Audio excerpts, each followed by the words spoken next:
नमस्कार, आदाब। मैं फ़हीमुद्दीन वारसी और आप देख रहे हैं सुलगता भारत। मेरे साथ आज बात करने के लिए मौजूद हैं एक अजीम शख्सियत, समाजवादी पार्टी के प्रदेश उपाध्यक्ष आली जनाब मौलाना इरफानुल कादरी साहब। मैं इनसे सवाल करूंगा और ये बताएंगे कि समाजवादी पार्टी इस समय पूरे उत्तर प्रदेश में कितनी सीटों पर चुनाव लड़ रही है। 2024 के लोकसभा चुनाव में समाजवादी पार्टी 63 सीटों पर चुनाव लड़ रही है। बाकी 17 सीटों पर उनके सहयोगी इंडियन कांग्रेस के लोग चुनाव लड़ रहे हैं। समाजवादी पार्टी, जैसे आप एटा में आए हैं, समाजवादी पार्टी के प्रत्याशी देवेश शाह के हैं। इनकी स्थिति आपकी नज़र में कैसी है? ये किस तरह का चुनाव लड़ रहे हैं? एटा लोकसभा क्षेत्र में आज ही हम लोगों ने प्रवेश किया है, लेकिन राजनीतिक व्यक्ति लगातार हर जात और धर्म के लोगों से संपर्क में रहता है। तो जिस तरह से एटा लोकसभा से तमाम धर्म और जात के लोगों के बीच से रिपोर्ट आ रही है, उससे यही लग रहा है देवेश शाह जी एटा लोकसभा क्षेत्र से भारी अक्सरियत से जीतने जा रहे हैं और पार्लियामेंट में पहुंचने जा रहे हैं। इस चुनाव में समाजवादी पार्टी का प्रमुख मुद्दा क्या है?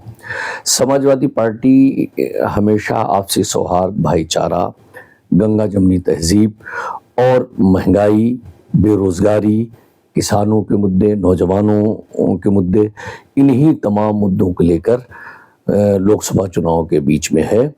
और वो जनता कहीं ना कहीं हर जाति समाज का आदमी समाजवादी पार्टी इंडिया गठबंधन से जुड़ रहा है और पूर्ण रूप से वो इस चुनाव में सहयोग कर रहा है।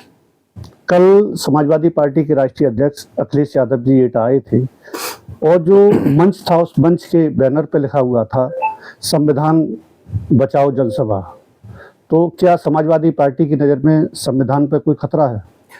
बिल्कुल। जिस तरह से कुछ सालों से भारतीय जनता पार्टी ने इस देश में माहौल बनाया है और संविधान में संशोधन बदलने का काम लगातार जारी है। पीडीए, जिसमें दलित, पिछड़ा और माइनॉरिटीज़, इनके हक हुकूक पर ये भारतीय जनता पार्टी की हुकूमतें पूरी तरह से डकैती डाल रही हैं और उनका शोषण भी लगातार हो रहा है।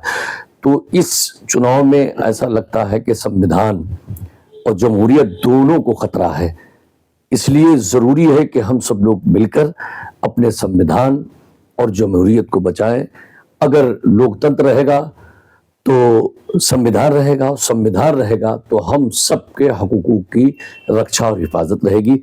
इसलिए पीडीए का नारा दिया गया है और इंडिया गठबंधन ने इस चुनाव को संविधान बचाओ और लोकतंत्र बचाओ के नारे पर लड़ने का काम किया। मौलाना, अगला और अंतिम सवाल, इंडिया गठबंधन कितनी सीटें उत्तर प्रदेश में जीतने जा रहा है?